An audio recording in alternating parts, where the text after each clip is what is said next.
മുടി പോകുന്നുണ്ടല്ലോ. ഉണ്ടോ? എന്റെ അമ്മൂമ്മയുടെ ഒരു കാച്ചി എണ്ണയില്ലായിരുന്നോ? എന്തിനാ അമ്മൂമ്മ? ഞാൻ തന്നെ അമ്മൂമ്മയുടെ കൊച്ചുമോള് തന്നെ നല്ല നെയ്യൊക്കെ ഒഴിച്ച് മുരിഞ്ഞ ദോശയാ. കുബൂസൊക്കെ കഴിച്ചേ തടിയൊക്കെ വല്ലാതെ ക്ഷീണിച്ചു പോയി. നമുക്കിതൊക്കെ സെറ്റ് ആക്കി എടുക്കണം. നിന്റെ അമ്മൂമ്മ നന്നായിട്ട് തേങ്ങാച്ചമ്മ തിരക്കൂലായിരുന്നോ? എന്തിനാ അമ്മൂമ്മ? ഞാൻ തന്നെ ഉണ്ടാക്കി തരും. നമുക്കറിയാവോ? ഞാൻ ചേട്ടൻ വരാൻ വേണ്ടി കാത്തിരിക്കായിരുന്നു. എന്തിന്? നമുക്ക് കാശ്മീർ പോണ്ടേ? പോം.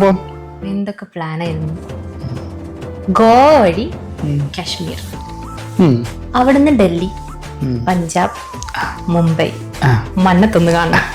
എന്നാ അമ്മൂമ്മനോട് കൊണ്ടുപോയാലോ? ഭയങ്കര ഷാരൂഖാനാണ്. എന്തിനാ തണുപ്പത്ത് അമ്മൂമ്മ? വലിവല്ലേ? ഞാൻ ഇല്ലേ? രണ്ടല്ലേ ഉള്ള മുടികളെ പോയി ഉള്ളൊരു കാച്ചി എണ്ണ. തന്റെ മുടി പോയതേ തന്റെ കയ്യിൽ ഇരിപ്പോണ്ടാണ്. ഞാൻ അപ്പഴേ പറഞ്ഞു അതിന്റെ അമ്മൂമ്മയുടെ കാച്ചി എണ്ണ മതി. അമ്മമ്മയുടെ കാച്ചി എണ്ണ തന്റെ തലയിൽ നെല്ലിക്കാത്തോളാണ് വെക്കുന്നത്.